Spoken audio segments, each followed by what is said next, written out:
Ven Espíritu Divino, manda tu luz desde el cielo. Padre amoroso del pobre, donen tus dones espléndidos, luz que penetra las almas, fuente del mayor consuelo.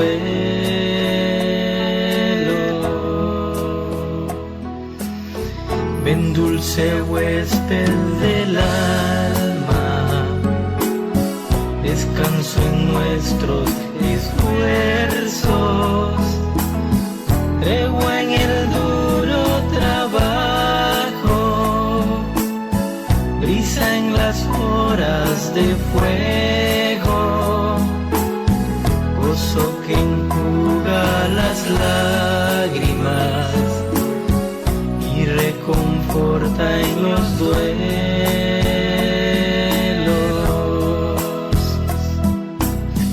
Llega hasta el fondo del alma, divina luz, y enriquecenos.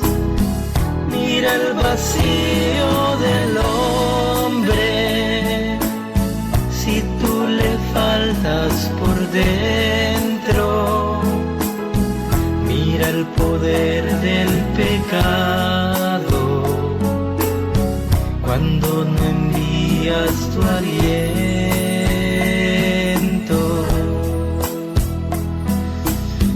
Riega la tierra en sequía, sana el corazón enfermo, lava las manchas, se infunde calor de vida en el hielo.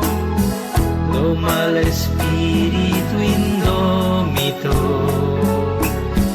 guía al que tuerce el sendero.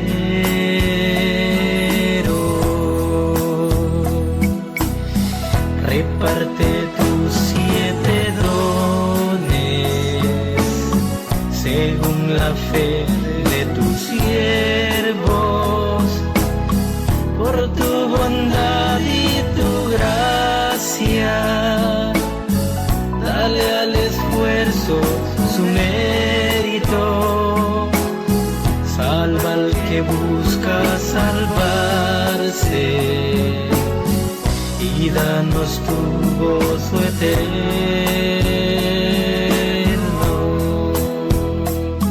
Amén, amén, amén.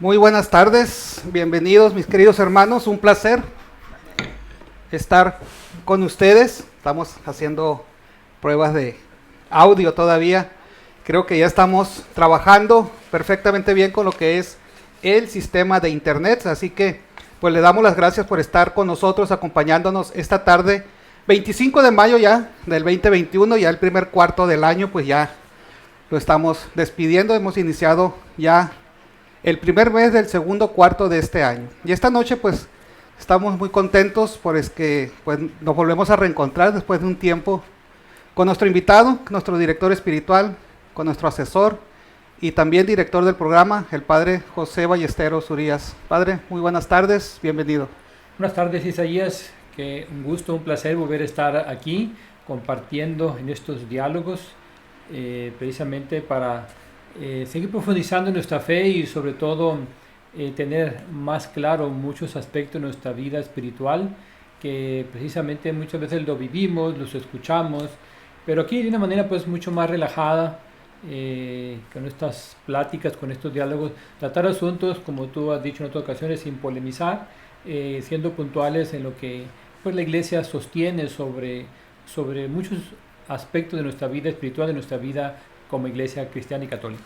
Así es, padre. Y uno de los temas que me encanta a mí escuchar es precisamente sobre esta serie de dogmas que estamos hablando en esta primera temporada de dogmas.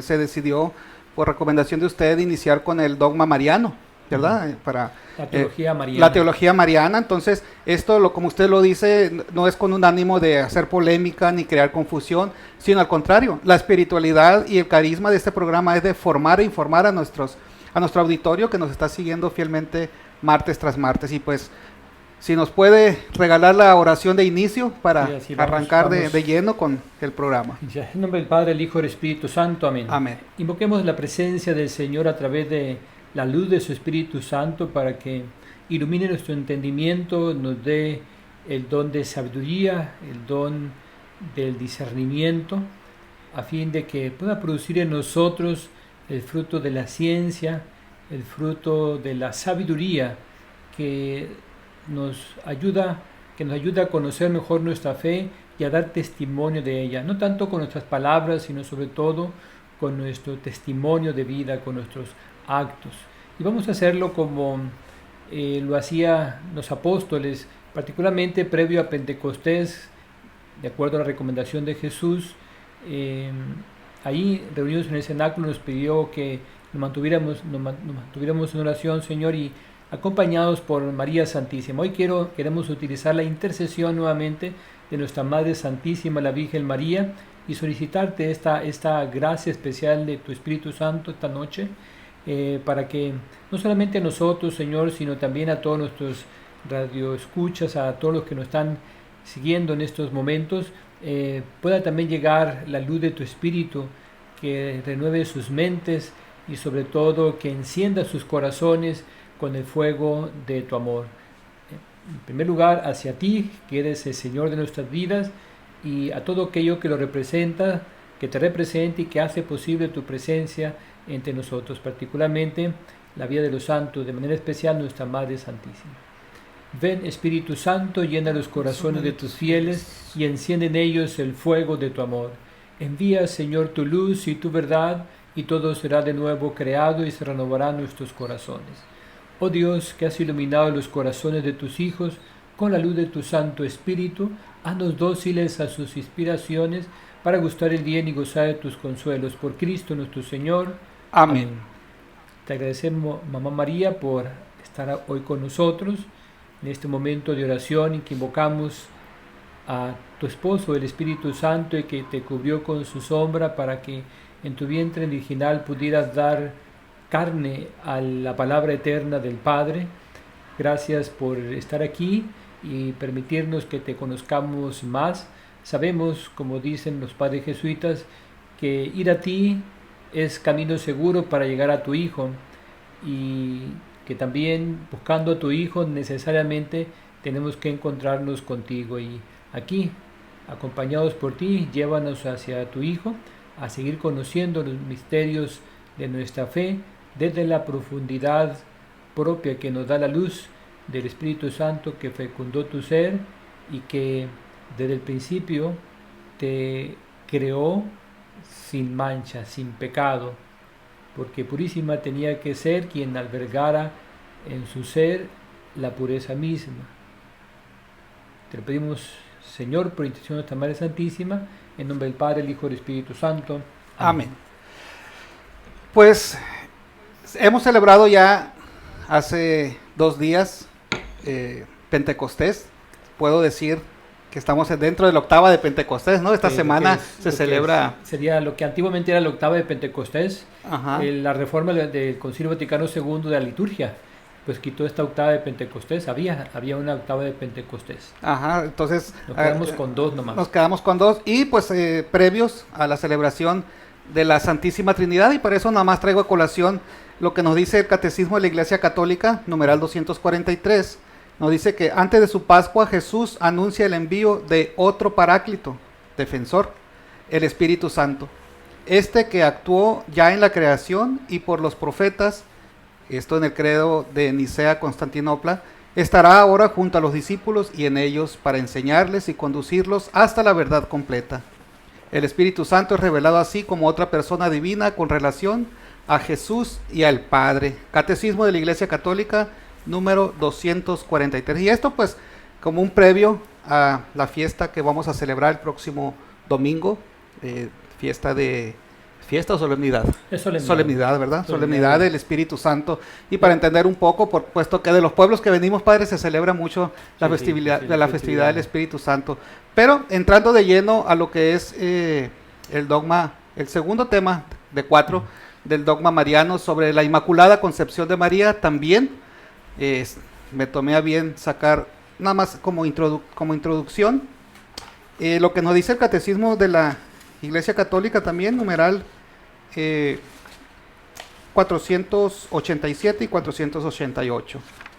Lo que la fe católica cree acerca de María se funda en lo que cree acerca de Cristo, pero lo que enseña sobre María ilumina a su vez la fe en Cristo.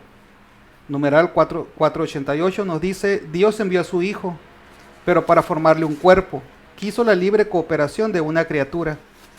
Para eso, desde toda la eternidad, Dios escogió para ser la madre de su Hijo a una hija de Israel, una joven judía de Nazaret en Galilea, a una virgen desposada con un hombre llamado José de la casa de David.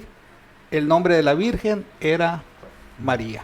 Así es. Y con eso, Padre, pues cedemos los micrófonos abrimos tema. Abrimos temas y vamos a continuar pues adelante con bajo esta modalidad de diálogo, con este pequeño curso de teología mariana, y sobre todo pues hacerlo compartiendo, conversando los puntos pues más básicos de nuestra fe.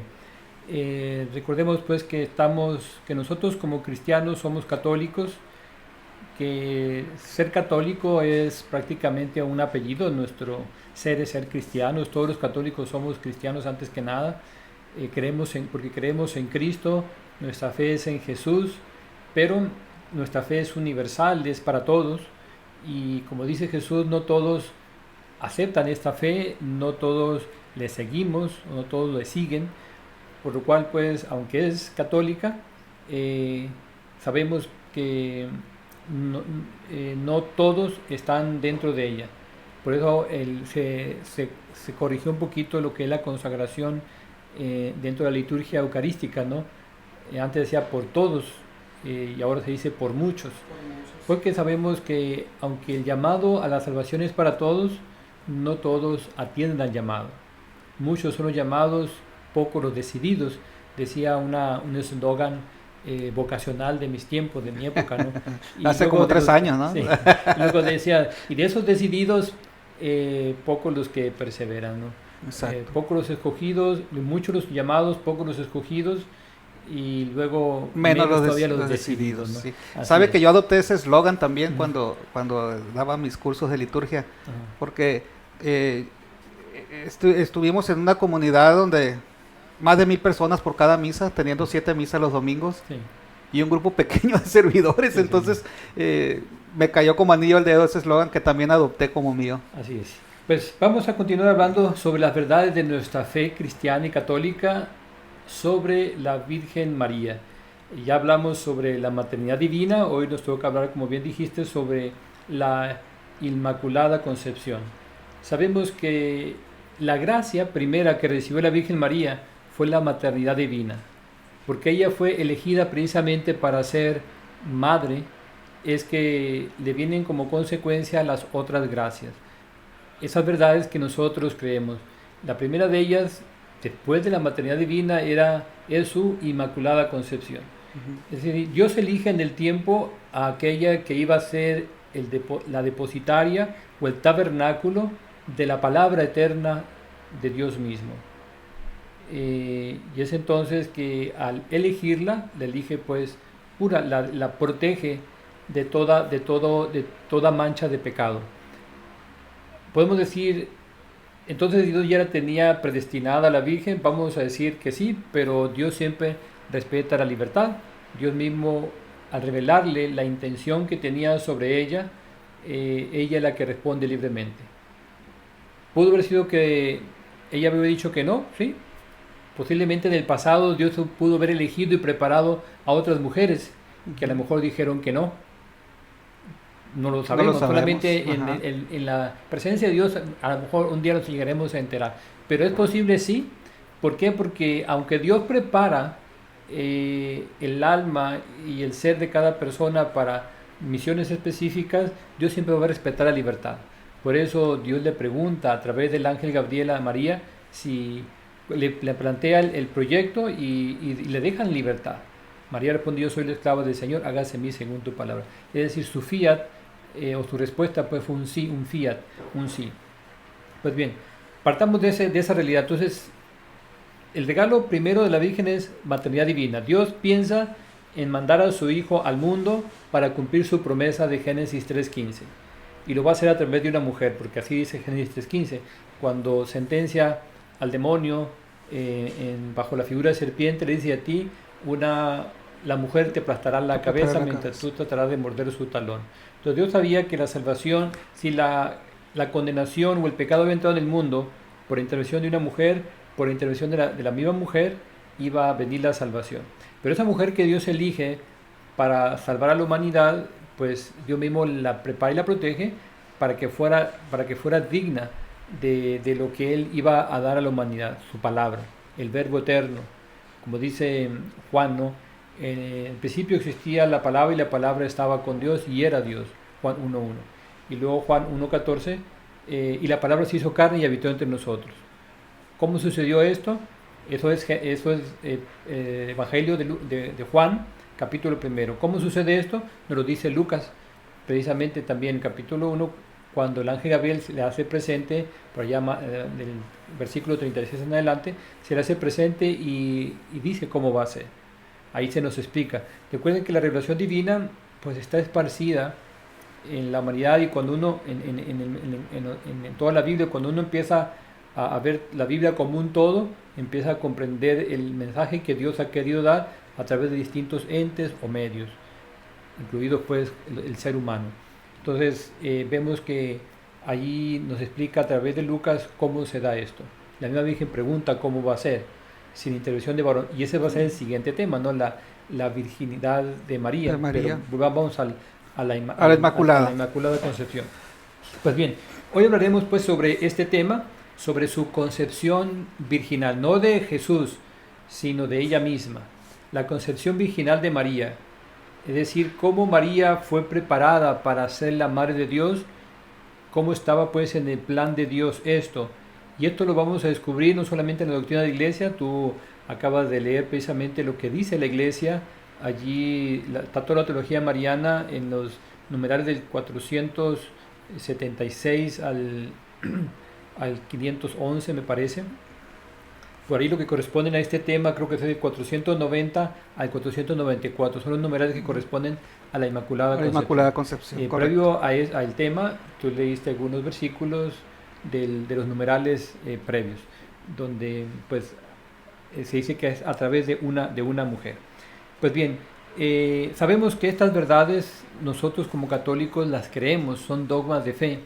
Todo cristiano católico debe creer estas verdades de las que estamos hablando ahora, y no están a discusión, porque la Iglesia se ha definido como parte de la revelación divina. Primero, maternidad divina, la Teotocos que mencionamos la vez pasada. Este dogma se definió en el 431. Y la Inmaculada Concepción era una verdad de fe, una cuestión que la Iglesia lo vivía, los cristianos lo vivíamos durante todo el tiempo, pero curiosamente apenas fue definido como dogma de fe en 1854. Es prácticamente un dogma nuevo en comparación con la historia de la Iglesia. Es relativamente nuevo, una verdad que nosotros creemos y que hemos de profesar pues sobre María de Nazaret, Madre de Jesucristo. Esta primera de este tema precisamente es importante definir los conceptos, porque vemos qué significa Inmaculada y qué significa Concepción. Para entender precisamente el tema hay que definir los conceptos. Maternidad no sabemos qué significa. Pero si hablamos de inmaculada, aquí es una palabra latina compuesta. Tiene un nominativo, tiene un prefijo y un sufijo. O sea, dentro del latín, así se llama, como llamar, decir adjetivo, calificativo, etcétera, etcétera. Entonces, es una palabra compuesta. Por ejemplo, inmaculada es una palabra latina, el nombre en latino es inmaculatus, inmaculatus. Está compuesta por el prefijo in, que significa sin o no, sin o no, y luego por el nominativo mácula, que significa mancha, y por el sufijo ado, que es un participio que indica que no ha recibido acción. Esto dentro pues de la gramática es entender un poquito simplemente el concepto del punto de vista gramatical. La palabra en sí mismo, ¿qué significaría? Sin mancha o sin mácula, como decimos, no sin mancha, o no manchada, inmaculada. Inmaculada, que es lo más común que podemos escuchar, ¿no? Cuando decimos inmaculada, automáticamente conectamos de que es una virgen sin mancha, es decir, como se nos ha mencionado, ¿no? El comparativo de la nueva Eva, ¿no? Porque Eva fue pues también creada sin mancha, aunque la tentación le llevó pues a mancharse y esa mancha pues pasó a todo el mundo, a ¿no? todo Con mundo. el pecado original. Pero nuevamente, y disculpe, voy a hacer este paréntesis, reforzando lo que usted dice, a pesar de que Dios la creó sin mancha y con la inteligencia, también la creó con libertad. Claro. Y le respetó la libertad de decir, no comas de esto. Uh-huh. Tú sabes si lo haces o no lo haces. Exactamente. Entonces, y así todos, es decir, a todos nos da la oportunidad de ser, de hecho con el bautismo quedamos lavados, sin mancha, pero tenemos libertad para decidir si caemos o no caemos en el pecado. La tentación siempre va a estar, pero es uno quien decide hacerlo o no hacerlo. correcto. Entonces la Virgen María también estuvo en esa libertad. El otro concepto es concepción. Creo que este es un concepto más conocido porque es el nombre de muchas personas. De muchas personas. Sí. Sí. Viene la palabra latina también concepción. Es palabra compuesta también con el prefijo con, que significa unión. Siempre decir conmigo, es decir, estamos juntos. Estamos juntos, ajá. Entonces el prefijo con significa unión. Por ejemplo, comunión es comulgar para estar, viene la palabra comulgar para estar juntos, comunio. En este caso es concepción, significa unión. Y no es, en este caso no es un nominativo, no es un nombre, sino es un verbo, porque está un sustantivo y un verbo juntos en Inmaculada Concepción. El verbo es capere y se abrevia la palabra sep, concep. La palabra sep es lo que es del verbo capere y que significa agarrar o capturar. Entonces tenemos con y capturar, son las dos palabras que van ya definidas ahí. Ajá. Y el sufijo tío, que se pronunciaría como sio en latín. Siempre las terminaciones con T y dos vocales se va a pronunciar como C, la T. No, aunque en español decimos tío, no es tío, sino es sio. Es sio. Es sio. Eso significa, pues, casi todas las terminaciones en sio en latín es lo que termina en sion en español. ¿Y qué expresa esta palabra? Una acción o un efecto. Por ejemplo, cantar o la canción es un canto que se está ejecutando, vamos a decirlo así, cuando definimos desde el punto de vista del latín. Por tanto, la palabra en sí mismo, concepción, va a expresar el acto y efecto de concebir. Entonces, unimos aquí, entonces si unimos las dos palabras, concepción inmaculada, es una concepción sin mancha o una concepción sin pecado. Y generalmente la mancha para la cultura de aquel tiempo se expresaba por la sangre. Entonces vamos a decir que es una concepción sin la mancha de la sangre. Pues, en este caso, ¿qué significa esta Inmaculada Concepción? Que también la Virgen María fue concebida sin el asunto del asunto biológico de la sexualidad. Sí, de la correcto. sexualidad, exactamente. A eso se refiere. Ajá. ¿Por qué? Porque lo vamos a ver ahorita más adelante. Dentro de la tradición de la Iglesia, es decir, hablamos dentro de la doctrina de la Iglesia y dentro también de los libros apócrifos se habla de que los padres de la Virgen María ya eran grandes ancianos. Y esto es algo muy típico en la cultura judía, porque recuerda a Abraham, que es el padre de la fe de todas las religiones monoteístas. Recuerdan, hay tres grandes religiones monoteístas abrámicas, que es el islamismo, el judaísmo y el cristianismo, que primero es el judaísmo, luego el cristianismo y luego el islamismo. Tenemos todos en común los primeros padres, los patriarcas, y las tres son religiones abrámicas, y prácticamente de ahí parten, y aunque también tienen a Moisés. Moisés es lo que define la religión judía, Cristo define la religión cristiana y Mahoma define la religión musulmana, pero los tres tenemos como antecedente a Abraham. Pues bien, el asunto aquí que podemos compartir de esto es que la Virgen María, como en el caso de Abraham, fue papá de... En el caso de Ismael, sí hubo una convivencia biológica. En el caso de Isaac, no la fue así.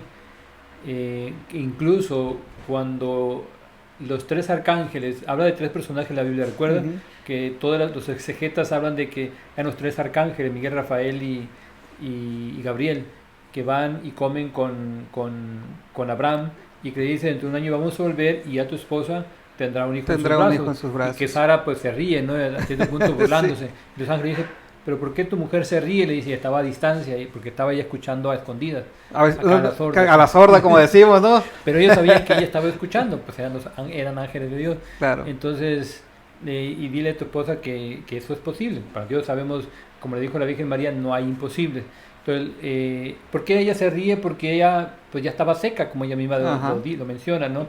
Ya sus periodos habían pasado desde muchos años, y en este caso, pues al no ver imposibles para Dios, Dios cumple la promesa a Abraham de darle un hijo de Sara. El mismo caso puede suceder aquí, sucede con Joaquín y con Ana, que ya eran ancianos y tienen la Virgen María, y ese caso de otros personajes también de la Biblia. Pero ahorita precisamente nada más hacemos alusión a ello porque no es un asunto nuevo dentro de la literatura bíblica. Era algo muy recurrente que de la esterilidad o de la vejez, particularmente en viejos que habían sido estériles durante la vida joven, pues surge la vida. No es únicamente el caso de Abraham, sino también pues, el caso de Joaquín y de Ana. Sabemos también, y podemos cerrar la cuestión de los conceptos, que en la concepción sabemos que Dios es cuando crea el alma. Cuando una persona es concebida en el vientre de la mamá, por la convivencia con varón normalmente, pues es cuando Dios crea un alma y hace posible la vida en el vientre de esa persona. Entonces, el alma es eterna, lo sabemos. El cuerpo es el que cambia, es el que muere. Una vez que el cuerpo muere, el alma regresa a Dios. Y nuestra esperanza, de acuerdo a la teología sobre la escatología o la segunda venida del Señor, la parusía, es que un día las almas de los difuntos recuperarán sus cuerpos mortales y serán cuerpos transfigurados como el de Jesús resucitado. Y todos conviviremos en un espacio donde ya no habrá muerte, dolor, ni llanto, ni desesperación, sino gozo en la presencia del Señor. Pero bueno, ahí nuestra historia empieza desde que fuimos concebidos en el vientre materno. ¿Qué significa esto? Que los niños que son abortados tienen alma. Correcto. Son abortados, se elimina el cuerpo, pero el alma queda. Por eso, gracias a Dios, en la iglesia tenemos un programa muy bueno, sobre todo para la sanación de las personas que han abortado, el famoso Viñedo de Raquel. Es el más conocido. Hay otros programas, pero este es el más conocido, Viñedo de Raquel, que ayuda precisamente a que los padres reconozcan y sepan que el alma del bebé que ellos abortaron, pues ahí está, y está en la presencia del Señor, y entonces tienen que tener una relación con él. Y generalmente, aún aquellos que tienen un miscarriage, como se llama, un aborto espontáneo, deben saber que tiene otro hijo. Y lo dicen: tengo 2 hijos aquí y uno en el cielo. Así porque se murió mientras estaba gestando. Tenía 2 meses, tenía 3 meses, tenía 4 meses, o sea, los meses que ha tenido.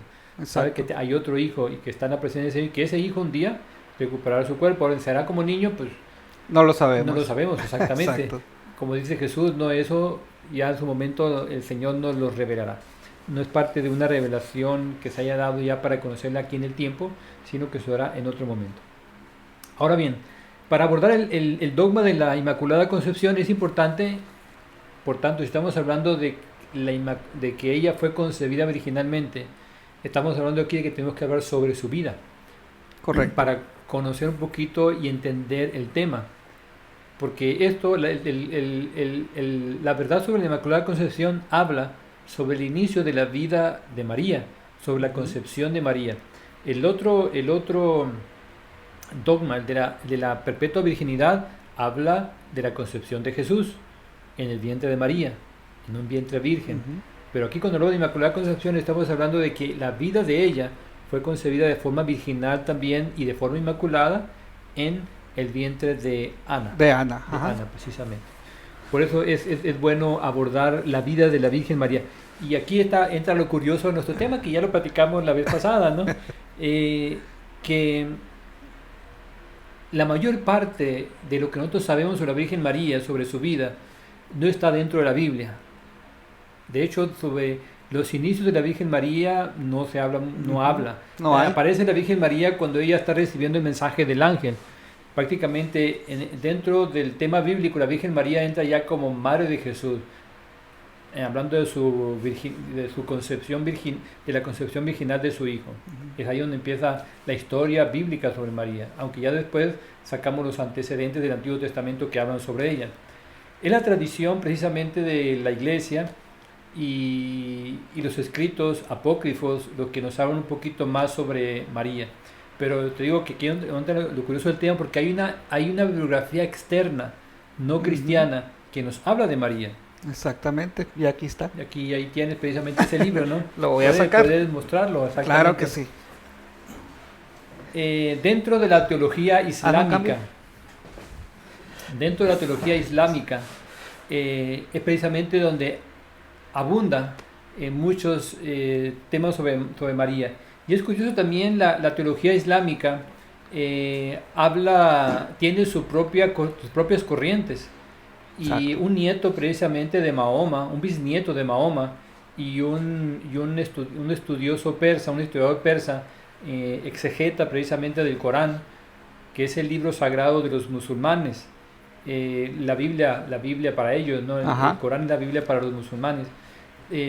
Son los que hablan sobre este tema. Sobre este tema precisamente. Y un pequeño paréntesis aquí, ese ha sido el eterno conflicto, ¿no? de los musulmanes al pelearse el ser el primogénito en Ismael o en Isaac, ¿no? Que es donde es la división que ha habido desde que nació Ismael y desde que nació Isaac. Parte del problema que están viviendo ahorita entre árabes y palestinos es tradicional. Es algo de lo que ellos han vivido toda la vida. Exactamente. De hecho, el conflicto, por muchos años los judíos no estuvieron involucrados en los conflictos de Tierra Santa, hasta 1968, que a través de las Naciones Unidas se hace posible que se les regrese ese terreno.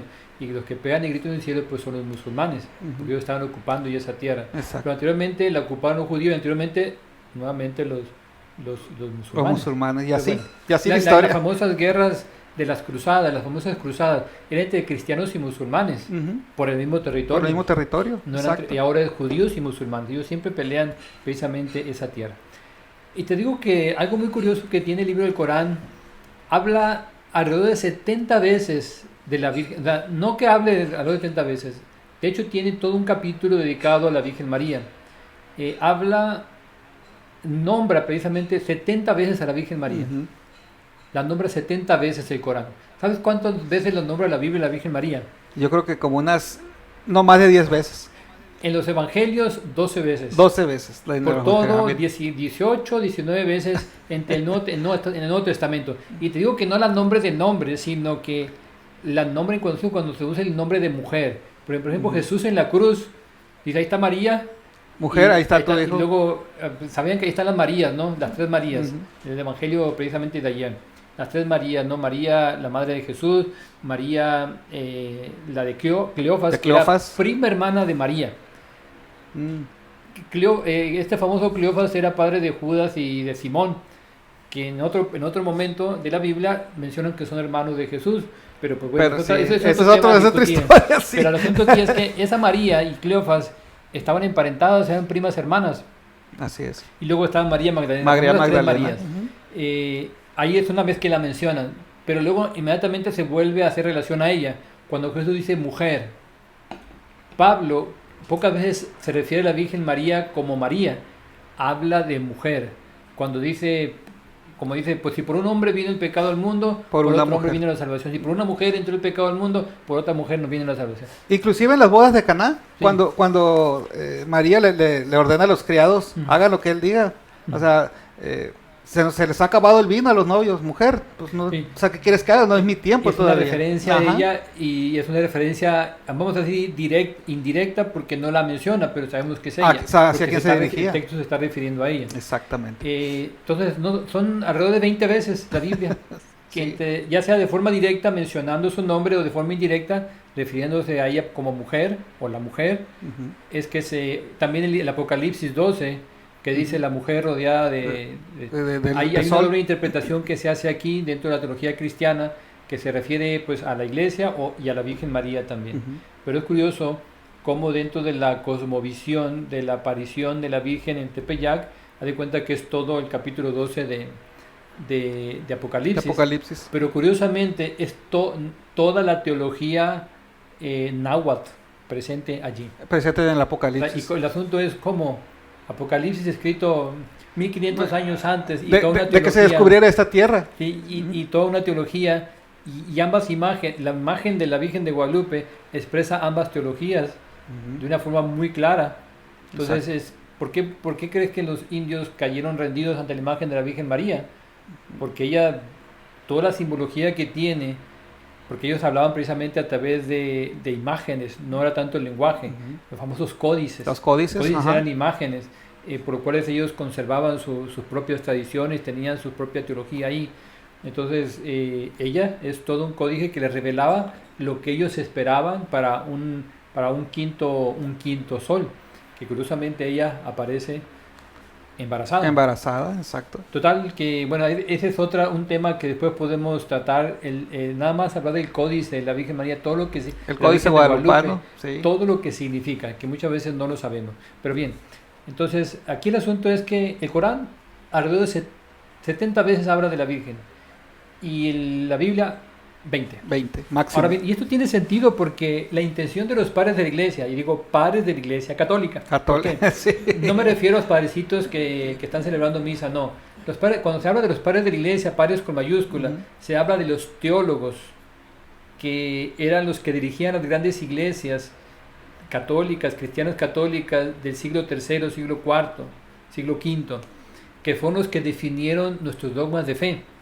A todos ellos que eran teólogos, estudiantes, muchos de ellos procedían de monasterios, eran monjes, otros de ellos se basaban tenían sus propios sabios, sus propios teólogos, pero eran todos ellos, la mayoría obispos, que desarrollaron la teología cristiana y católica en los siglos, a finales del siglo III, en el IV sobre todo y en el V.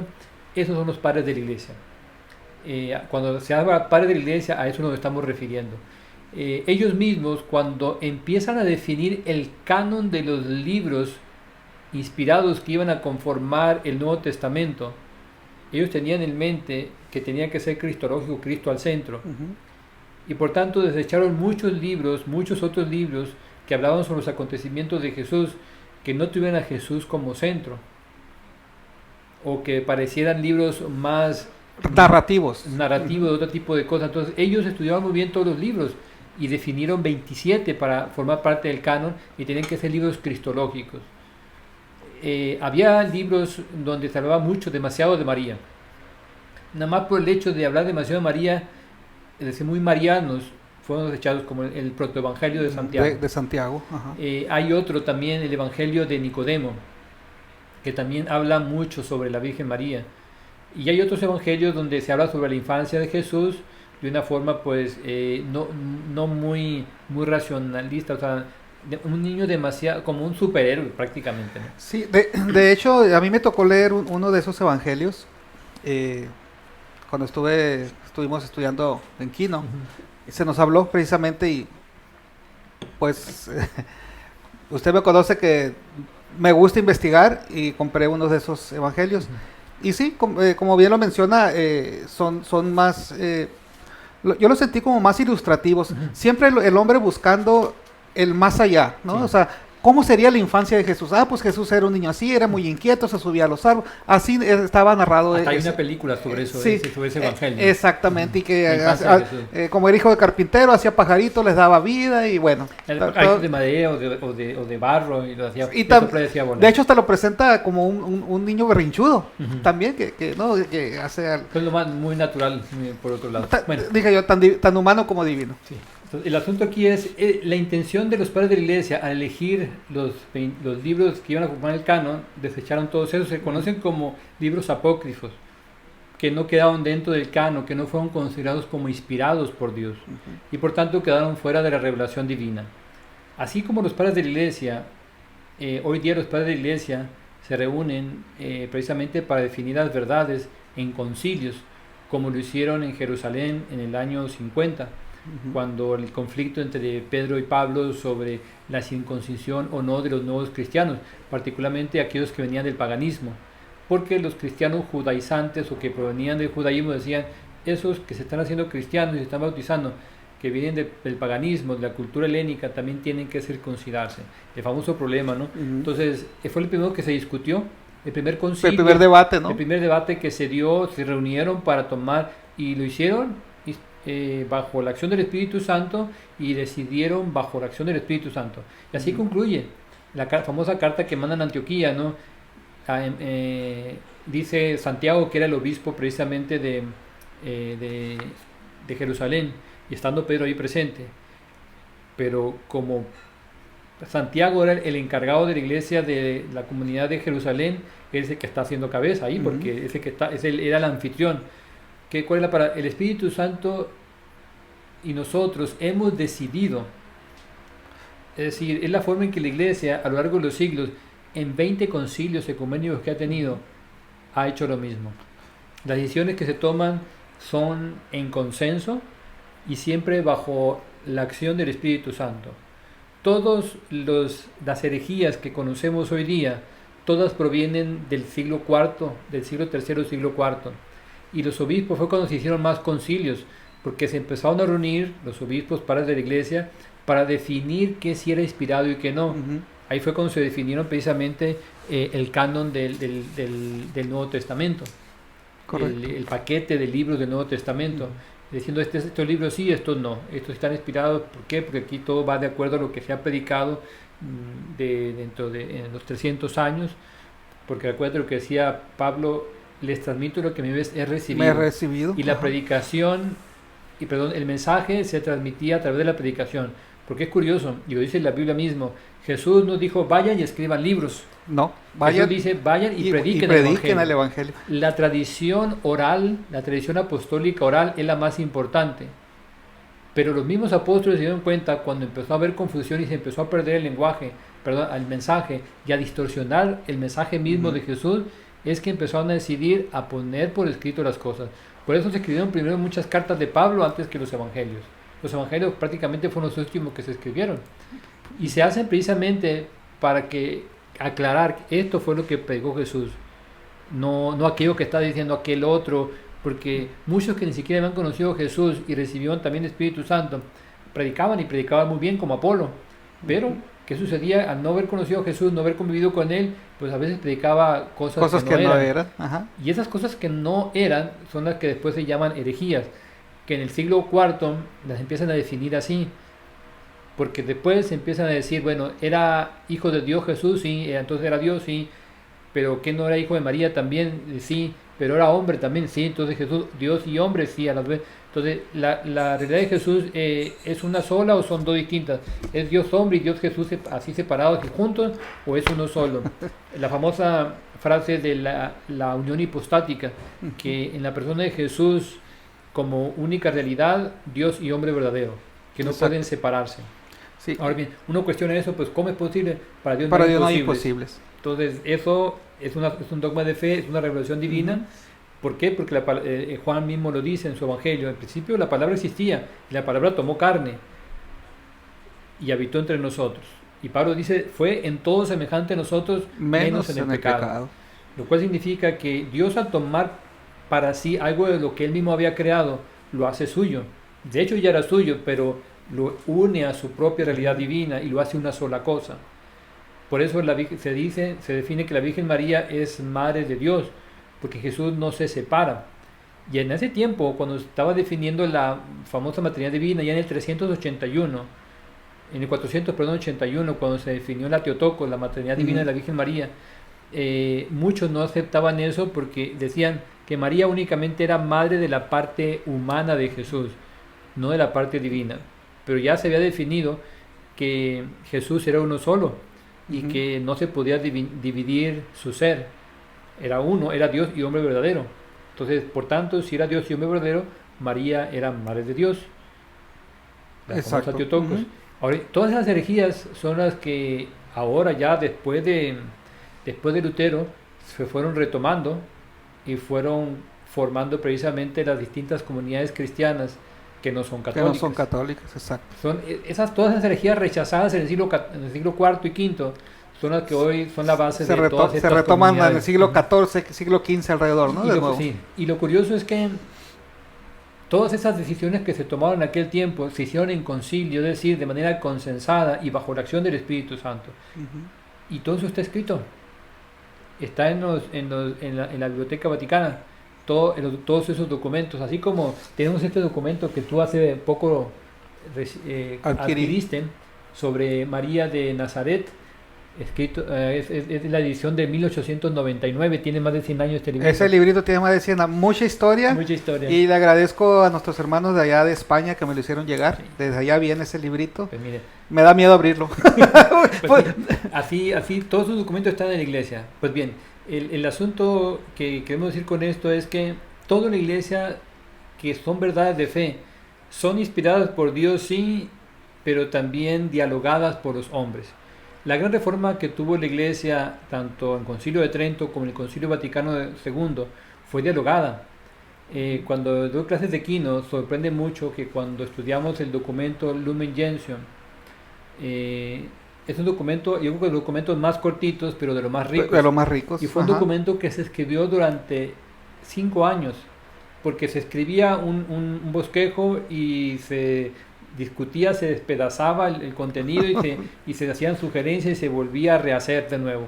Y se volvía a discutir, por 5 años estuvieron haciéndolo. Fue el primer documento que empezaron a escribir y el último que decidieron, ya para cerrar el concilio, decidieron así va a quedar. Así queda después porque es muy denso, tiene mucho contenido.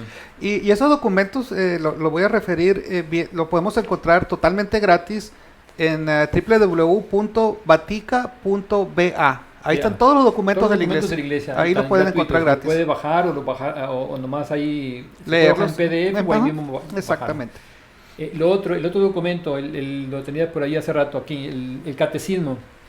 El catecismo se empezó a escribir en 1985. 1985. Y se publica hasta 1992, 7 años después. Y se dan 5 años le llaman la vacatio, 5 años para que se estudie el documento, lo lean en todo el mundo y empiecen a hacer observaciones. Pero estas son las últimas observaciones porque ya para esto se había discutido y rediscutido y lo mismo pasó porque cuántas partes iba a tener el catecismo, 4 partes.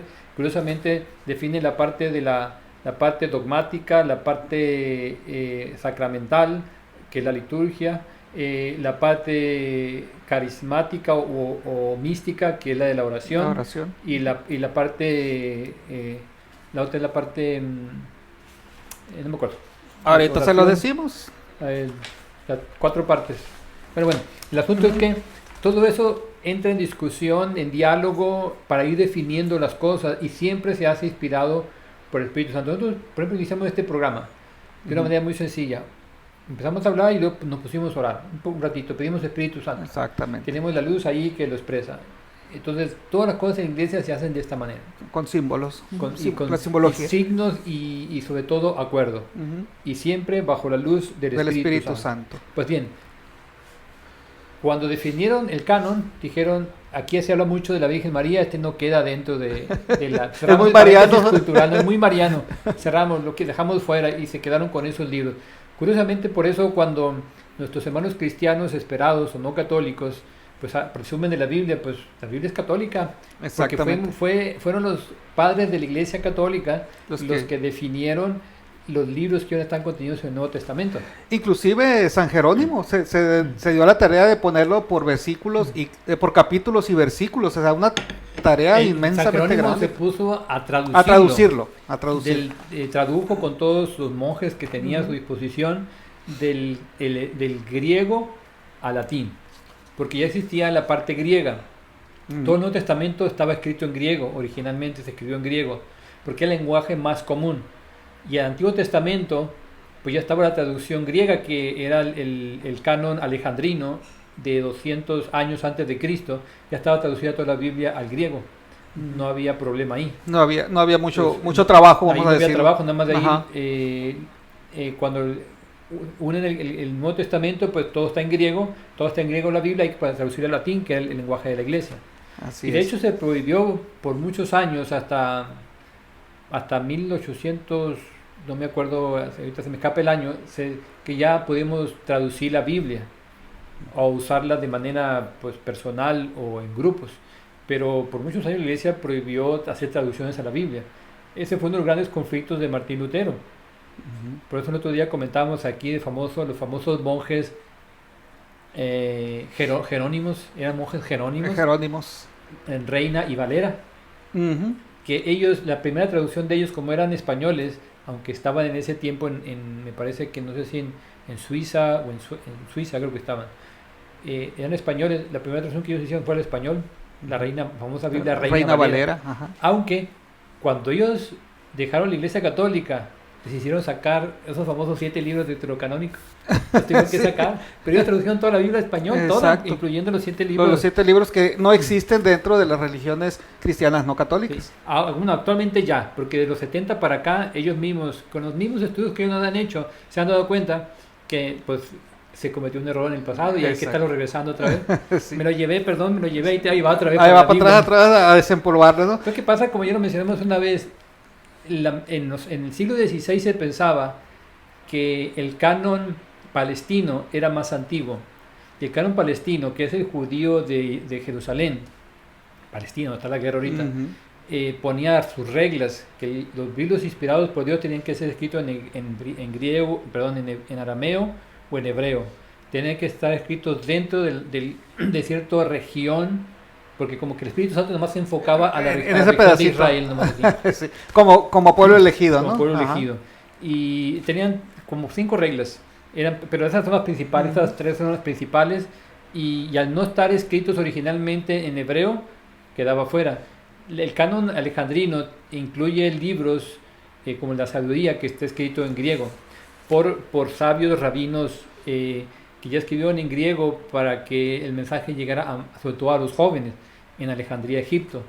Ujú. Y sobre todo esa Biblia de los 70s del Antiguo Testamento, esa Biblia judía del Antiguo Testamento de los 70 se usaba hasta en Grecia, en Siria, en todas partes, menos en Jerusalén, Ujú. porque ellos no aceptaban en otro idioma que no fuera hebreo o arameo. O arameo. Bueno, Ajá. pero después ellos mismos fueron los que descubrieron, los cristianos no católicos, los investigadores cristianos no católicos fueron los que descubrieron que el canon alejandrino era casi 300 años más antiguo que el canon El palestino. canon palestino. El Wow. canon alejandrino tiene 42. ¿Cuántos libros tiene la Biblia? 27 y 42, 43. 42 por ahí. Entonces ellos ponen nada más, quítale 7, 35. 35, ajá. Entonces, el canon palestino tiene 35 libros, el canon alejandrino tiene 42. Entonces, pero fueron los estudios que ellos mismos hicieron. Entonces, por mucho tiempo no querían soltar esa información, hasta que la tuvieron que soltar, Exacto. tuvo que hacerse pública. Exacto. Pero bueno, y después muchos de ellos, muchas sociedades bíblicas cristianas no católicas empezaron a regresar y lo pusieron en un apartado especial como deuterocanónicos. ¿Qué significa esto? Que entraron en el canon posteriormente, pero no, en realidad nunca entraron en el canon posteriormente, sino que haz de cuenta que ellos usan el concepto para decir escritos, por decir escritos e inspirados fuera de Israel, fuera de Palestina, De Palestina, que era ajá, una de que regla que tenía era- el canon palestino. fuera de la región de. Bien. Vamos ¿Hay a. preguntas? Preguntas no, pero Carmen Silvas Le dice, qué hermoso nuestro Padrecito, cómo lo queremos y le mandamos 1000 bendiciones. Así que bendiciones de parte de Carmen Silva y Guadalupe Castillo. Buenas noches, Padre. Bendiciones también para usted. Okay. Un pequeño paréntesis. Tengo unos detentes aquí se me fue la camarógrafa. Tenemos unos detentes, sí, unos detentes y unos escapularios que vamos a estarles regalando. El Padre, le vamos a pedir al Padre que más tarde los bendiga. Si quieren obtener alguno, me mandan un mensaje a través de nuestra página y con gusto se lo hacemos llegar a cualquier parte de Estados Unidos sin costo alguno. Sí, ¿Okay? perfecto. Entonces, Muy bien. Cierro paréntesis, Padre, y regresamos cerramos el paréntesis cultural también de todo este rollo, ¿no? Que no hay mucho escrito en la Biblia sobre la Virgen María. Volvemos al punto, ¿no? De que la mayor parte de lo que la tradición cristiana tiene sobre la Virgen María está contenida en el Corán y en la teología islámica también, en la teología propia de los musulmanes. Decíamos ahorita que prácticamente pues habla 70 veces de la Virgen, nosotros en la Biblia habla 20 veces, hay una diferencia de 50 veces que enorme, una diferencia muy grande. Bien, en hebreo María es Miriam, en arameo María es Mariam, en hebreo Jesús es Jesús, lo que en español es Jesus o es Jesús, en árabe es Isa. Para ellos los musulmanes Jesús es Isa. Es Isa, el nombre se traduce pues al alemán, perdón, al árabe. Ya será el alemán que me será el alemán que le falta un traguito de café, falta de cafeína en el cuerpo. Apenas llevo 50, primero 50. Por ejemplo, otro nombre, Imram. Imram es el equivalente a Joaquín. Y luego Hannah, como la de acá de la caricatura. Hannah es Ana en árabe. Hannah se escribe H-A-N-N-A-H. Hannah. Es la palabra. Esto lo digo porque ahorita vamos a empezar a mencionar todos esos nombres. Fíjate, hablando del Corán precisamente, la Virgen María ocupa un lugar singularmente exaltado dentro del Islam, como la única mujer nombrada en todo el Corán. La única mujer nombrada. Y deja todo eso que sea la única mujer nombrada, la considera y la identifica como la más grande de todas las mujeres en la historia de la humanidad. Declarando, dice el Corán en el 3:42, oh María, Dios te ha escogido y te ha purificado. Te ha escogido por encima de todas las demás mujeres de la creación. Eso lo dice el Corán. En el Corán la historia de María de Nazaret está relatada. Fíjate en cuántos capítulos está en los capítulos de la Meca. La Meca viene siendo pues como un apartado, como un libro para ellos. En los capítulos 19, 21 y 23 de la Meca, en los capítulos 3, 4, 5 y 66 de Medina, y hay todo un capítulo dedicado a ella, bastante extenso en la Escritura, es otro libro de ellos, Escritura, es el capítulo 19 de la Escritura, y todo ese capítulo se llama Surat Mariam, es decir, tiene el nombre propiamente de María, todo ese capítulo, habría que buscarlo, no sé si lo tenga ya en inglés. Está numerado, fíjate, está en español. Está en español. Y aquí está Surat de Mariam. Ahí está, Surat de Mariam, así se llama. Ajá, sí. Este capítulo 19, si lo ves, está numerado, así es como ellos numeran precisamente los capítulos y los libros de la Biblia. Cabe mencionar que este libro me lo prestó mi tía, que es musulmana, por eso está en español.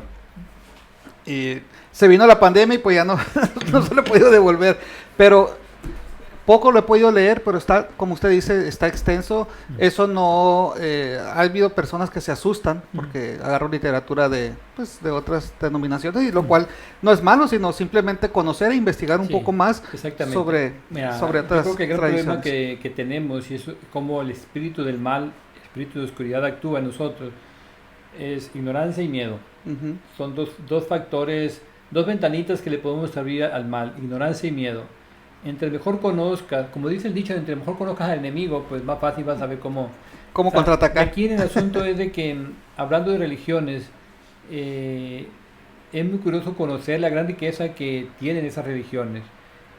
Claro que siempre vamos a encontrar nuestros asegúnes con ellos, ¿no? El Claro. asunto de nuestras diferencias, que pueden ser muy puntuales, pero siempre de respeto. Así es. Porque a fin de cuentas, todos estamos buscando a Dios, todas las grandes religiones buscamos a Dios.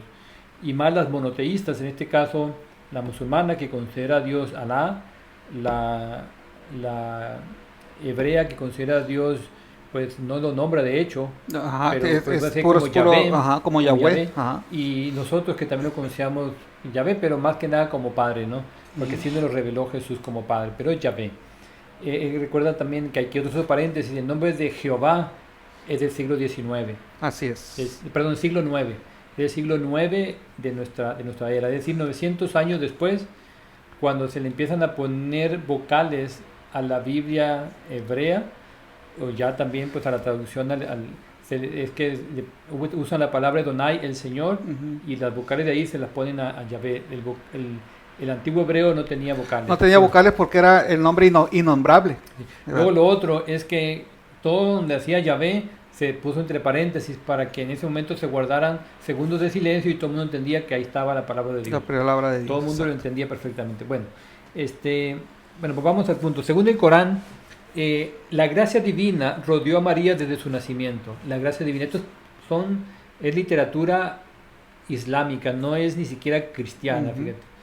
Y de acuerdo a Al-Tabari, el nombre completo es Abu Jafar Muhammad Hija Yair Al-Tabari. Este es un historiador persa, musulmán y exegeta del Corán del siglo IX, del siglo IX, del siglo IX. De acuerdo a Al-Tabari, el padre de María de Nazaret era Imram. Como gran exegeta, él estudió el Corán y de ahí saca que el nombre del papá de María de Nazaret era Imram, es decir, Joaquín. Y su madre era Hana, es decir, Ana, Santana, pues para nosotros. La literatura musulmana narra que Imram, es decir, Joaquín, y su esposa Ana eran viejos y no tenían hijos. Y un día Ana, o Hana, tuvo una visión de un pajarito en el árbol que estaba alimentando a sus críos. Y esto despertó en ella el deseo de tener hijos. Uh-huh. En la cultura judía siempre se hablaba del hijo, tener el primogénito, siempre varón. Nunca pensaban en la mujer, en el varón. El varón. Si tiene la mujer, bueno, es una mujer hembra, no, yo quiero el varón. Pues el segundo hijo era varón, él era el primogénito. El primogénito, exactamente. Entonces, en este caso, ella, viendo esto, tuvo la visión, le nació en ella el deseo de tener un hijo. Y reza a Dios para tener un hijo. Y le pide a Dios tener un hijo. Y esto se lo comparte a su esposo. Más tarde, el bisnieto de Mahoma, Jafar al-Sadiq, complementa el relato de Al-Tabari y narra el mismo relato, pero desde el otro lado, del punto de vista de Imram o de Joaquín, y detalla el nacimiento de María. Dice, Alá le informa a Imram, es decir, a Joaquín, que le concederá un hijo que curará a los ciegos y leprosos y resucitará a los muertos con el permiso de Alá. Cuando Imram le transmite esta información a su esposa Hana, ella pensó nuevamente en el hijo que le había pedido a Dios. Pero cuando ellos tienen un hijo se dan cuenta que es una mujer y le ponen Mariam, y ella misma dice, Hana o Ana, de acuerdo a lo que narra precisamente el bisnieto de Mahoma, Jafar al-Sadiq, dice Hana, oh Dios, oh Señor mío, dice, en verdad he dado a luz a una hembra, y el macho no es como la hembra, porque una hembra no sería profeta. A lo que Alá respondió, y Alá sabe mejor lo que ha dado a luz, lo que ha dado a luz. Entonces, en ese sentido, como que el profeta, en este caso, Jafar, estaba diciendo es que Alá le estaba diciendo a Ana que él tiene su propio plan. Uh-huh. Entonces, dice que cuando Jesús nació, ya no vivía Imram, Joaquín, de acuerdo a la literatura islámica. Entonces, ella se da cuenta que su hija, que también pues a los 14, 15 años tuvo a Jesús, viene el hijo varón, ella entiende que la promesa se ha cumplido, se cumple. Entonces, el asunto aquí es cómo dentro de la literatura islámica se habla de que el mismo nacimiento de María es algo sobrenatural. ¿Por qué? Porque Imran y Hannah ya eran ancianos, eran viejos, ya no podían, ya les había pasado el tiempo de poder ser padres de familia, ya eran viejos, y aún así ella tuvo el deseo de tener, que yo hubiera tenido un hijo para haberlos alimentado como esta pajarita a sus críos. Señor, yo quisiera tener un hijo. La promesa que Dios hizo a Abraham y que lo trajo por mucho tiempo y que Abraham pensó a la manera humana también, y Sara le dijo, pues bueno, pues ahí está la criada, y es como nace precisamente Ismael, de la criada, pero no era el plan de Dios. Y Dios le dice, no, ese no es como tú estás pensando, yo tengo mi propio plan. Más o menos fue el asunto así con María, con Ana, que ella piensa hacer las cosas a su manera, y pues, pero como Señor, pues, nació una niña, entonces no cumpliste promesa, y el Señor le hace revelar. Recuerden que Alá, que Yahvé o Jehová es el mismo dentro de estas tres grandes religiones, porque son religiones abrámicas, es el mismo Dios.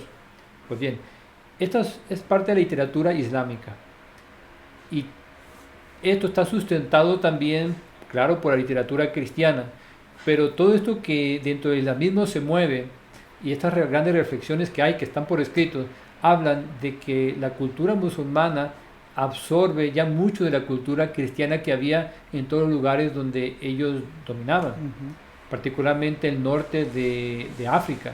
Todo el norte de África, cuando surge el Islam, era cristiano. De hecho, ellos llegan incluso y penetran hasta Europa y alcanzan a dominar la mitad de España. Por 700 años tuvieron el control de la mitad de España, hasta que llegaron los reyes católicos, los expulsaron, y esos mismos reyes católicos, Fernando, fueron los que mandaron las famosas carabelas a descubrir las Américas. Bueno, el asunto es de que ellos logran absorber toda esta cultura cristiana que ya había en los espacios que ellos ocupan. Y de hecho, pues recuerda que Mahoma es del siglo VI, VII después de Cristo. La religión musulmana surge en el siglo VIII. Estamos hablando aquí del bisnieto, que estamos hablando del siglo IX ya, después de Cristo. Como bisnieto. Es el bisnieto de Mahoma el que hablaba de todas estas cosas sobre la Virgen María, lo cual significa que ya las grandes devociones marianas estaban dentro de los ambientes cristianos, que ellos llegan y ocupan después, y a la fuerza los meten al Islam a todos. Porque recuerda que un pueblo que dominaba a otro, todos estaban bajo el dominio del vencedor. Y sobre todo en todos los asuntos, incluso la religión. Exacto. Ese gran conflicto que tenían los cristianos, por los cuales los perseguían, porque no querían adorar a los dioses romanos. Hasta cierto punto con los judíos les permitían hacerlo. Pues fue una ¿cómo le puedo decir?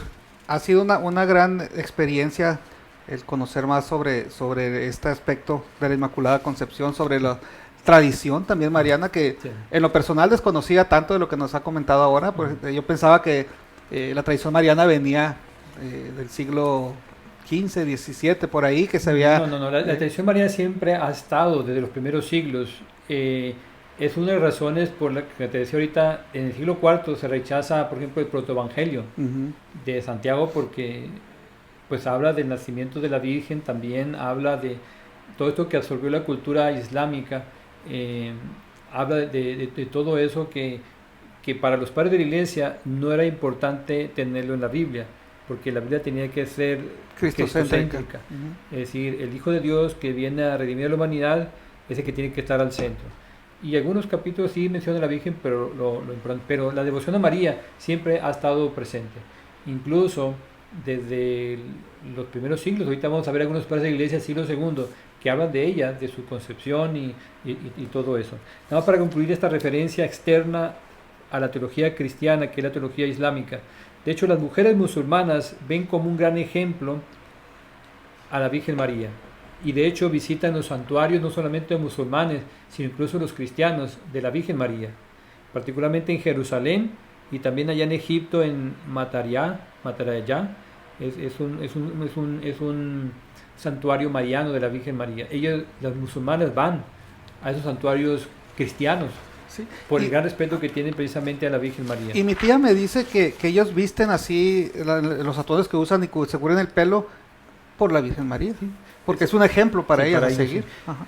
Y no puede, entre ellos no puedes hablar más de la Virgen María, porque entonces te conviertes en un mártir. Sí.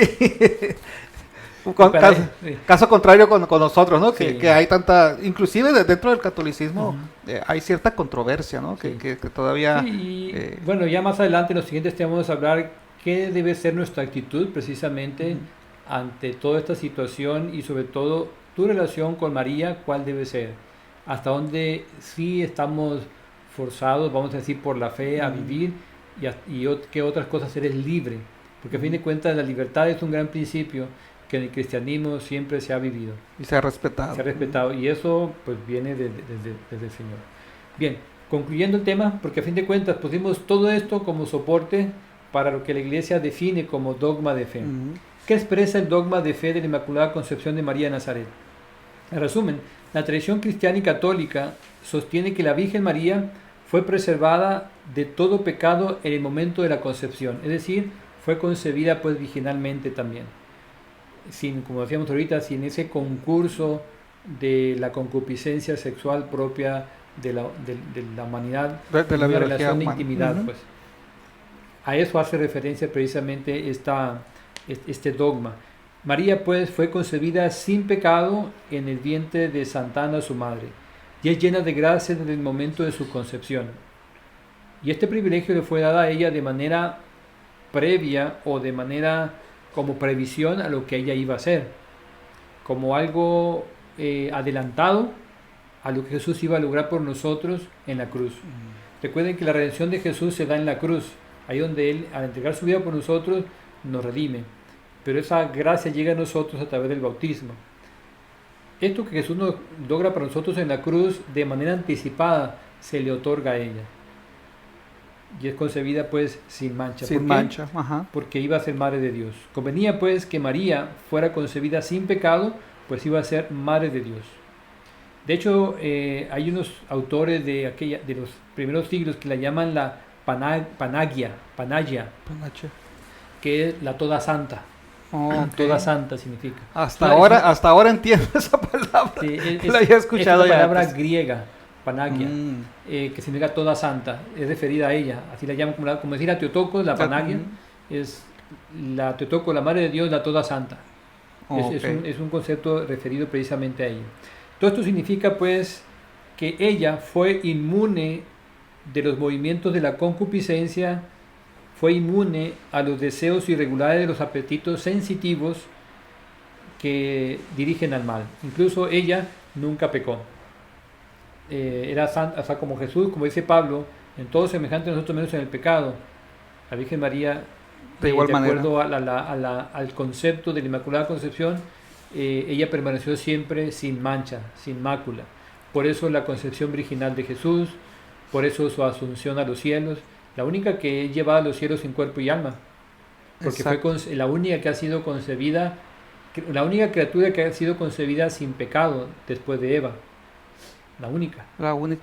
Y ahora que estuvimos en esos 33 días, perdón, de reflexión a San José, también aprendí que precisamente, bueno, obviamente lo que el padre Donald Conaway nos comenta en ese libro es totalmente apócrifo, ¿no? Son reflexiones, pero se entiende que tanto San José como María eran personas de mucha oración, de mucha entrega al Señor, por lo tanto, vamos a decirlo así, un tanto inmunes a caer en la tentación del pecado, porque tanto se comenta que San José también él ya estaba, él se había consagrado también a Dios, pues María.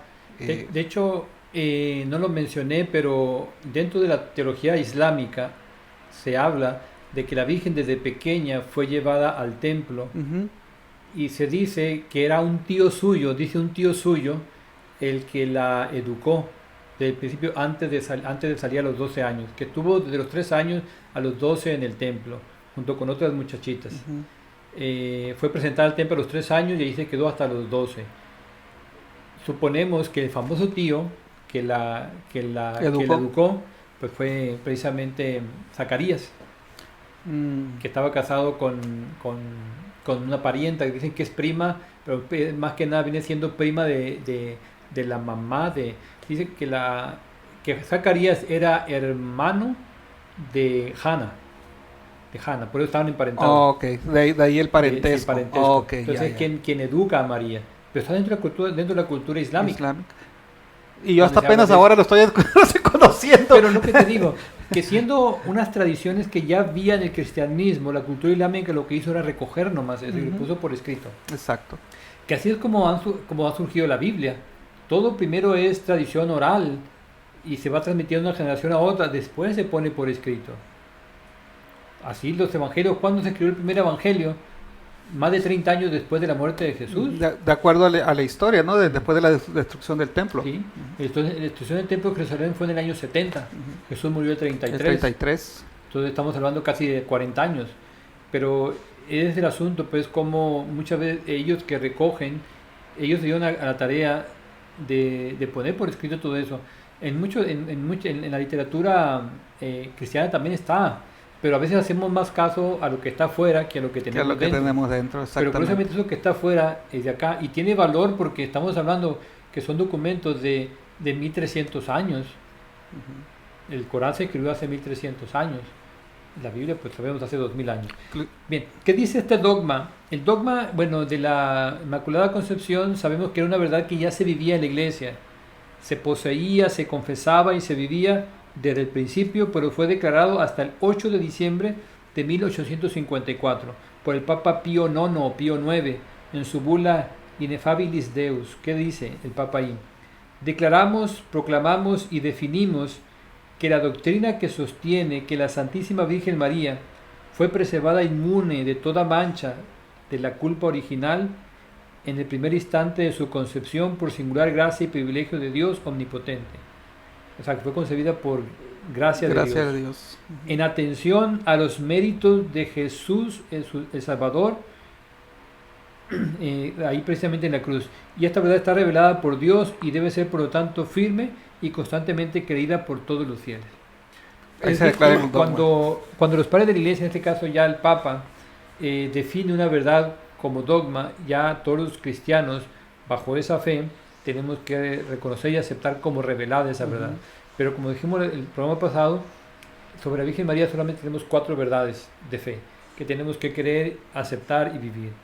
Pues que la maternidad divina, la Inmaculada Concepción, perpetua virginidad y la asunción a los cielos. Que sean los temas siguientes. Posteriores, ajá. Nos quedaría por ver solamente referencias de padres de la Iglesia que hablan precisamente sobre la Inmaculada Concepción y el siglo en el que lo mencionan precisamente. Por ejemplo, Orígenes de Alejandría en el siglo III dice que María es la más digna de Dios, inmaculada del Inmaculado, dice. Se refiere a la Virgen María como la Inmaculada del Inmaculado. Ella es la Inmaculada del Inmaculado. Que es ¿quién? Pues Dios. Pues Dios, ajá, Jesús mismo. Y luego dice, ella es la perfecta justicia. Esto lo dice en una de sus homilías inadversa. Luego Hipólito de Roma en el siglo III también. María, el tabernáculo exento de profanación y de corrupción. Fundamentando pues por qué fue asunta en cuerpo y alma. Sí, porque no podía corromperse su cuerpo. Y ahí la diferencia de ser asunta y la asunción de Jesús, ¿no? La ascensión de Jesús. Y la asunta. Ajá. Y vamos a ver después cuando veamos el tema de asunción, el concepto de sí mismo para entender la diferencia con ascensión. Exacto. ¿Por qué asunción y por qué ascensión? San Ambrosio de Milán, precisamente el que convirtió a San Agustín, el obispo de Milán, en el siglo IV dice: María es incorrupta, una virgen inmune de toda mancha de pecado, en el sermón 22, en el capítulo que viene siendo 68, en el capítulo 68, sermón 12.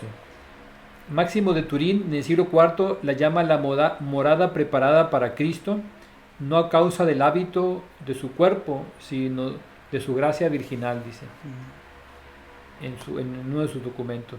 Teodoro de Ancira, siglo V, Ancira es actualmente Ankara, la actual capital de Turquía, llama a la Virgen llama a María la Virgen inocente, la Virgen sin mancha, libre de culpabilidad, incontaminada del mal de Eva. En uno de sus sermones, todo esto viene en sermones de ellos. Generalmente los padres de la iglesia, toda su doctrina está en sermones. En aquel tiempo, vaya que eran grandes enseñanzas. Sí, inmensas. Por eso los obispos, prácticamente todo lo que predican en las homilías, con el tiempo se puede recopilar todo eso, y las enseñanzas, por ejemplo, de obispo Thomas Olmsted en la diócesis de Phoenix, y eso puede servir para toda la iglesia. Estos grandes sermones pues se escribían de estos grandes santos en aquel tiempo. San Agustín de Hipona, en el siglo IV, declara que todos los justos han conocido verdaderamente el pecado, los hombres más justos, excepto, dice, la Santa Virgen María, de quien por el honor del Señor, hablando de Cristo, yo no pondría en cuestión nada de lo que concierne al pecado. San Agustín, yo no cuestiono absolutamente nada. Exactamente. Exacto. O sea, ella es inmaculada.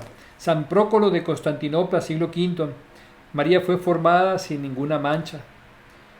Teodoro de Jerusalén, siglo VIII, María fue creada en la condición más sublime y gloriosa que cualquier otra criatura. Entre los padres sirios sobresale San Efrén de Siria, siglo IV, la Santísima Virgen, Madre de Dios, la única pura en cuerpo y alma, la única que excede toda perfección de pureza. Mi Señora Santísima, dice, purísima, no profanada, incorrupta, inviolada, prenda e inmaculada de aquel que se revistió con su luz de su ropaje.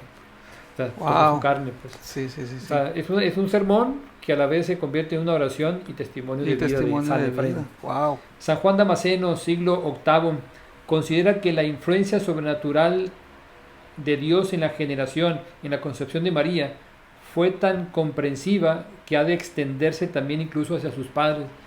Es decir, que así como la Virgen María dio a luz de manera virginal a Jesús, así también esto sucedió hacia sus padres, fundamentando precisamente la teología islámica que ahorita mencionábamos, ¿no? Que también María fue concebida sin mancha. Sin mancha, sin culpa. Lo que quiere decir, si ella concebió originalmente, esto también se aplica a sus papás, diciendo también ella fue concebida sin mancha, de igual forma. Dice de ellos, de los padres de María, que durante la generación o la concepción de María fueron colmados y purificados por el Espíritu Santo, liberados de toda concupiscencia sexual. Lo mismo que hablamos acerca de la Inmaculada Concepción. Estos son los padres de la Iglesia, pero quiero hacerte tomar una última referencia, pero ya del siglo XVI. Más nuevo, siglo XVI, y muy conocido por todos, particularmente los cristianos no católicos, Martín Lutero. En uno de sus sermones posteriores a la Gran Protesta de las famosas 9, ¿cuántas tesis de Martín Lutero? Son 7, ¿no? No, 19 o 60, algo así. No sé, se me confunde el 19 porque no sé si fue en 1519 que hizo esta protesta y fueron 60 tesis. Es donde se dice que clavó... Sí, todo así en una puerta de catedral y esa protesta. Okay. Esta predicación fue como 8 años o 9 años después. Es un sermón, el sermón 1527, y se pueden buscar quienes se interesen en esto.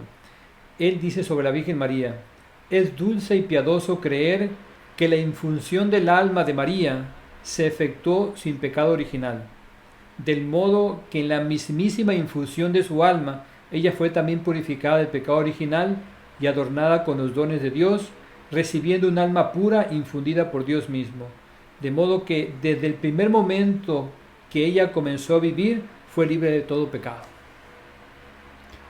Aún después de su protesta. Sí, como 9 años después de su protesta. De hecho, podemos decir que la teología protestante no nace con la protesta de Martín Lutero, nace en torno a Martín Lutero. Porque cuando él protesta, pues muchos se van con él, porque alguien se atrevió a hablar contra el Papa y contra la Iglesia, muchos que ya tenían diferencias, pero que no se atrevían. Sí, pero el asunto aquí es que muchos después se empezaron a separar de Lutero porque ya no estaban de acuerdo con él, porque tenía mucho de católico y él no renunció a muchas de las verdades católicas. Entre ellos, pues Juan Calvino, que es uno de los grandes, más que Martín Lutero. Martín Lutero podemos decir fue el iniciador de esta separación de la iglesia, pero la teología que domina el protestantismo es la de Juan Calvino, la de Calvino. Los calvinistas. Los calvinistas, sí. Exacto. Y después, entre ellos mismos, entre los grandes seguidores, empiezan a surgir conflictos desde el principio.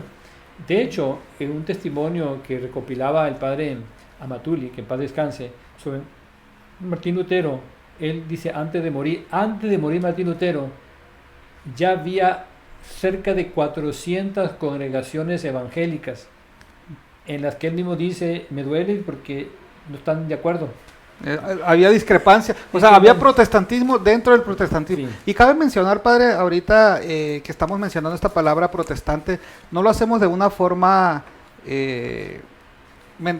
menospreciando, sino precisamente viene de la protesta de Martín Lutero. Es por eso que se llama protestante, porque muchas personas sí lo usan de esa forma, un tanto despectiva, vamos a decirlo así. Aquí la espiritualidad y carisma del programa es precisamente eso, presentar estos pequeños detalles que nos abren más la mente, ¿verdad? Que es la historia, no podemos negar la historia, como no podemos negar tampoco los grandes pecados de la iglesia, así es, de la iglesia cristiana, pero recuerden que el pecado está en nosotros, no en la institución. Ajá. La institución está santificada y protegida por Cristo, dice Jesús mismo, nada la va a destruir. Podrá volver como el pueblo de Israel a un pequeño rebaño, pero se mantendrá, resurgirá, sí, exactamente. Pero nadie la va a destruir, no la va a destruir, los poderes de este mundo no acabarán con ella. No han acabado todos nuestros pecados. ¿Quién la va a destruir? El asunto aquí es que cuando nosotros tenemos ciertas resistencias ante la Iglesia Católica, muchas veces no es tanto contra la Iglesia en sí misma, sino contra quienes la estamos representando. Puede ser contra un sacerdote, contra un hermano en la comunidad, en fin. Una gran diferencia te lleva precisamente a abandonar la iglesia. O sea, como se equivocó el médico cuando me hizo la cirugía, entonces todos los médicos son malos. El sistema médico está corrompido. Ajá. Y yo me voy y hago otro sistema distinto porque uno se equivocó, pues. Exacto, y se lleva. Y de hecho así lo creemos, ¿no? Si alguien te dejó la tijera adentro, como sucede en ciertos lugares, sistemas allá en nuestro país, pues todos o la gasa, ¿no? Que también se fue algo tan común. Bien. Marián Gómez, hola Padre José, qué gusto oír su voz, bendiciones. Y Sonia Ledesma le da las gracias por tantas enseñanzas, muchas bendiciones para usted, Padre. Gracias. Bien. Finalmente concluimos con esto. ¿Qué implicaciones tiene para nosotros esta verdad de fe? La Inmaculada Concepción. ¿A qué nos llama a nosotros los cristianos esta verdad de fe? Ya no digo católicos, porque a fin de cuentas no se puede negar que María es la madre de Jesús, nuestro Salvador. Y pongamos como la pongamos dentro de la revelación divina, yo no concibiría que Dios hubiera elegido algo para tomar nuestra realidad, algo que él mismo había creado y que fuera parte de él, en este caso Jesús, pues, y que después rechazara o hiciera a un lado. Exacto. Porque no sé, cuando uno toma a Jesús, tiene que tomar todo lo que eso implica, todo lo que trae detrás y todo lo que trae de fondo y todo lo que va a traer delante de nosotros. Y parte de la vida de Jesús, como dicen los jesuitas, pues no puedes, al acercarte a Jesús, te vas a topar siempre con María. Y si te acercas a María, necesariamente te va a llevar como una madre hacia Jesús. Hacia Jesús, exactamente. El asunto aquí es cómo vivimos nuestra fe mariana. Y aquí es precisamente la gran enseñanza que nos deja. Si ella fue pura desde el momento de su concepción, como dicen teólogos cristianos y católicos y teólogos musulmanes, si ella fue pura desde el momento de su concepción, ese es un ideal que nosotros tenemos. De hecho, así la tenemos en la iglesia como el modelo a seguir, porque si ella, como un ser humano, se mantuvo pura, aunque tenía gracias especiales, también Dios nos da gracias a nosotros, lo cual significa que estamos llamados también a ser santos. Jesús mismo nos hace la invitación y Él es el gran ejemplo a ser santos, pero también nos señala a su madre. ¿Quiénes son mi madre y mis hermanos? Quien escucha la palabra y la pone en práctica. Con esto Jesús no estaba rechazando a su madre, sino prácticamente nos la estaba poniendo como ejemplo. Exacto. Porque ella fue la primera que escuchó a Jesús, fue la primera cristiana, fue la primera salvada. Y de hecho, ya está redimida. Aquello lo que nosotros aspiramos hasta el final de los tiempos, cuando retomaremos nuestros cuerpos mortales, ella ya lo tiene, Ella lo porque fue tiene. asunto en cuerpo y alma al cielo, por una gracia especial, porque ella fue depositaria, tabernáculo de la palabra eterna del Padre, por la cual fueron creadas todas las cosas. Aquel que venía a recrear todas las cosas tuvo que hacerlo primero donde iba a estar, y de allí a todo lo demás. Entonces la primera invitación que nos hace precisamente este misterio de fe es a que es un llamado a nuestra purificación, a nuestra santidad de vida. Es un llamado pues a ser santos. Y por otro lado, para ayudarnos a ser santos, la segunda invitación es a consagrar constantemente nuestra vida como María. De aquí la importancia de las consagraciones, no como sacramentales en nuestra vida espiritual. La importancia de la consagración, que nos ayuda a estar renovando y a estar viviendo precisamente la elección y consagración que Dios nos da en el bautismo. Una consagración no es otra cosa que renovar nuestro bautismo. Se hace profesión de fe, nos comprometemos a vivir conforme a la fe cristiana que recibimos. Y finalmente, pues recordemos que en este llamado a la santidad, y más allá de las discusiones que podamos tener en cuanto a las diferencias de carácter teológico y todo, pues muchas cosas que son verdades de fe, en realidad no las podemos entender con la razón humana. El mismo San Agustín, cuando quería entender el misterio de la Santísima Trinidad, Sí. él mismo lo platica, ¿no?, en las confesiones, con el famoso niño del pocito, ¿no? Ajá, del Si tú niño del crees mar, que, ¿no? que yo no puedo meter el mar en este pocito, pues menos Menos vas a misterio entender el misterio va a entrar en tu mente, ¿no? Son verdades que se aceptan y se viven. Ujú, Por eso son misterios de fe, exacto. porque no son comprensibles a la razón humana, a la lógica humana. Son verdades que Dios nos revela y que se aceptan y se viven. Son gracias, pues. Por eso se pide Espíritu Santo. De hecho, nadie puede ser santo sin Espíritu Sin Santo. el Espíritu Santo, exactamente. Jesús mismo lo dice: sin mí nada pueden hacer. Pues ¿quién te da el Espíritu Santo? Si no es Jesús mismo, pues, Exacto. en el bautismo. Sin mí nada pueden hacer. Por eso la invitación constante de Él: permanezcan en mi amor. Como yo y mi Padre permanecemos, permanezcan en mí. Permanezcan en mí. ¿Para qué? Para que estando en mí estén en el Padre. Y el Padre lo renueve constantemente con el Paráclito. Ujú, porque si nadie va al Padre, si no es a través de mí. ¿Sí? Y como criatura, pues María nos da este gran ejemplo. Algún día, pues después de que pase toda la teología mariana, a lo mejor nos vamos después a la teología josefina, porque estoy viendo ahí el sueño de San José. El sueño de San José, sí, y precisamente San José es nuestro santo patrono del programa, Sí. ¿verdad? Lo adoptamos como tal porque Sí. siento que nos representa como familia que somos, más allá de la familia sanguínea, sino también como familia por este gran pueblo de Dios. También fue un inmigrante como nosotros estamos, los que hemos cruzado Sí. la frontera, Sí. la frontera, y estamos aquí como inmigrantes, dando lo mejor para esta gran nación que nos ha abierto las puertas. Y pues bueno, pues fue lo que nos motivó. A propósito de San José, fíjate que hoy murió uno de los grandes místicos de San José, de nuestro tiempo, precisamente al que se les revelan los famosos 3 sagrados corazones de Jesús, José y María. Edson era un místico brasileño. En Brasil ha aceptado estas visiones, estas locuciones que él tuvo allí en su diócesis. Todavía no a nivel mundial, eso está en investigación. Recuerden que estas cosas pasan mucho tiempo. Exacto. Pasan mucho tiempo. Nada más pensemos en las revelaciones a María, A María 1800. a Kowalska, Santa Faustina. San Faustina Kowalska.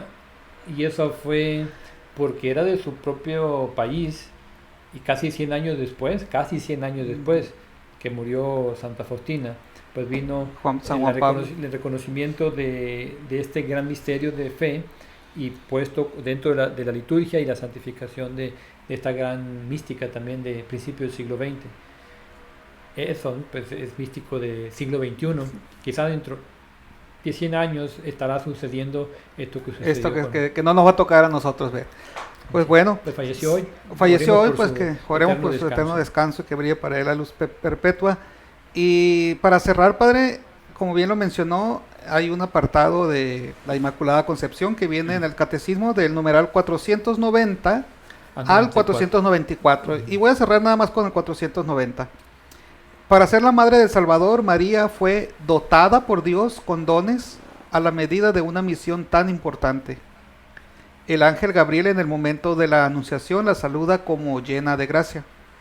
En efecto, para poder dar el asentamiento libre de su fe, libre, lo que me mencionaba, la libertad, al anuncio de su vocación, era preciso que ella estuviese totalmente poseída por la gracia de Dios.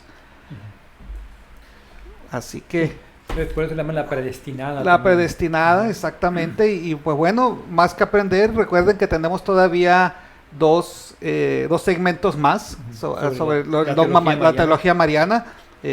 Ya estaremos haciendo los El curso promociones. se llama Mariología. Mariología, exactamente. Es de Después clase. hablaremos de cristología, ¿no? Sí, algún Algún día, día, ¿verdad? exacto. Y Pero Cristo se nos sale en muchas partes, o en María también, pero aquí pues ahorita vamos partiendo por ahí. vamos a exactamente. Había que tener un punto de partida y pues ya se dio. Y pues gracias a los que nos han estado acompañando. Como les mencioné, el Padre nos va a hacer el favor de bendecir estos escapularios, estos detentes. Si tú quieres obtener uno, mándame un mensaje por favor a través de nuestra página. Yo lo recibo directo a mi Messenger. Te lo hacemos llegar a cualquier parte de Estados Unidos totalmente gratis. No tiene ningún costo, puesto que son pues cosas que nos ayudan a alimentar más nuestra fe, como lo hablamos hace un momento, ¿no? A través de símbolos y realidades también que tenemos. Santa Margarita María Lacoque, es la visionaria del Sagrado Corazón. Del Sagrado Corazón, ¿verdad? Sí, la que sacó precisamente el detente fue posterior, pero ella saca la devoción al Sagrado Corazón de Jesús, y el detente fue dentro de la congregación que ella pertenecía, se sacó ya como parte de esa espiritualidad propia del Sagrado Corazón de Jesús, que estamos por la fiesta por celebrar este viernes en 8 días. La fiesta del Sagrado Corazón de Jesús. De este viernes en 15 días va a ser. Bueno, pues Muy bien. la invitación para que el próximo martes vamos a estar nuevamente aquí contigo con un tema más de, pues no les voy a adelantar todavía, esperen el promo. Vamos allá. Este martes terminamos la temporada de 3 meses. Próximo martes iniciamos nueva temporada. Hablando de nuestra fe.